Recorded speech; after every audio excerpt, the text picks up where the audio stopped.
There we go. Perfect. Well, Technology is one. and there we go. Okay. All right. Well, as you know, I'm Don Parsons, Chairman of the Vergers Guild Nominations Committee. So please introduce yourself and where you're from and what church you are with. But my name is Jim Morris. I was born and raised in Dallas, Texas, and my wife when my wife and I we started moving further east. We went from Dallas to Pensacola, thinking that would be a great place to retire to. And it was for about 3 or 4 years. And then all my family and friends gravitated to Savannah, Georgia. So we moved from Pensacola to Savannah 4 years ago, and which is where we are right now. I'm at St. John's Church downtown, which is a challenge in itself because St. John's is 141 years old. And the building is original, so I spent all my engineering skills trying to keep the building upright. Uh, I've been very active, as my bio says, ever since I became an Episcopalian in 1973. I even had early priests think I would be a great priest.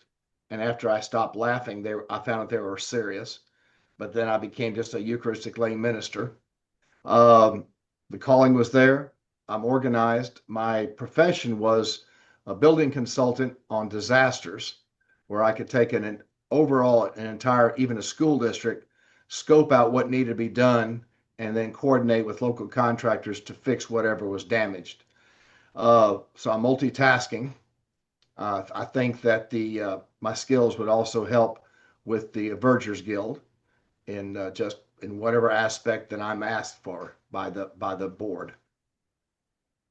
Excellent. Well, thank you.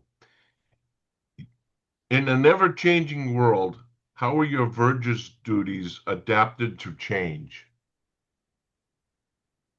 Well, that's simple because I've been a verger in three dioceses: the Diocese of Dallas, no, four dioceses: the Diocese of Dallas, the Diocese of Rio Grande, which is New Mexico, and then the Diocese of Central Gulf Coast, which is Pensacola, and now here the Diocese of Georgia. It doesn't make any difference how good you are as a verger at, in my case, Incarnation for 20 years.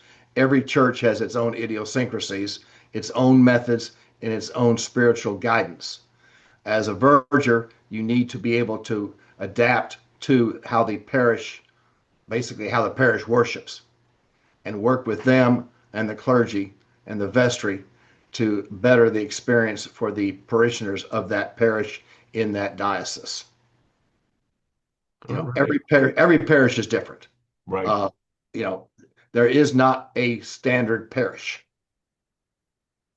Incarnation is the third largest Episcopal church in the country, and St. John's is just barely above the average.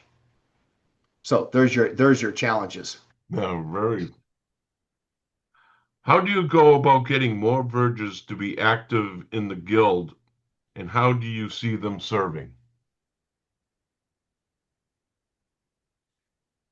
We have to advertise. We've got to spread, to the individual parishes and individual dioceses and prepare documents or video or some way to get people who maybe are enjoying or who are a good chalice bearer or a good acolyte. Well, let's take the next step and become a verger for that parish and then help not train but guide them. Because I learned a long time ago, you cannot train as if a national organization like the Vergers Guild, you can't train someone to be a verger for St. Swizzles in the Sticks church by the way we do the whole thing because that parish may not operate in that direction. So you have to be able to give direction on how to be a verger in general. And then once they get the excitement of being a verger and the skills, then they can also be able to be joining the guild and get more information.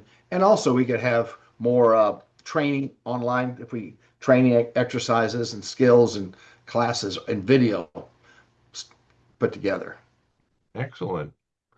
How would you consider the Verger's role as managerial or leadership, and why? Leadership. That's a good question. Management.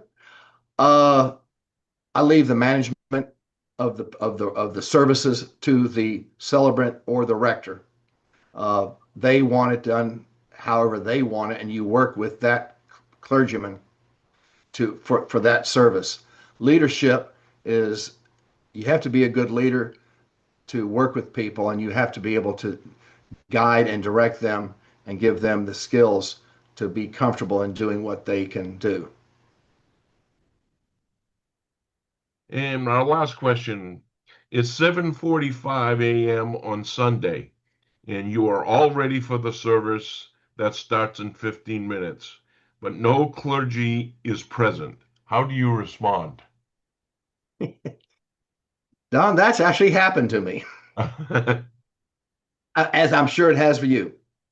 Uh, Most of the time, and well, an incarnation being a very large, spread out church, which is where it occurred, uh, you're prepared. You're not necessarily vested as a verger. You're vested Catholic and usually a surplus.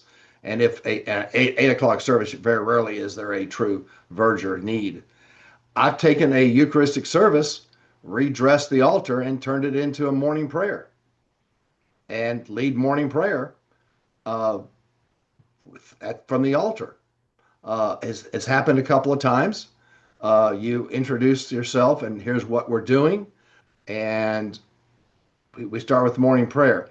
Now, that being said, I have had, I've done that 4 or 5 times. Most of the time, except for one, the celebrant shows up late. And morning prayer can be, our Eucharistic can be blended right into morning prayer.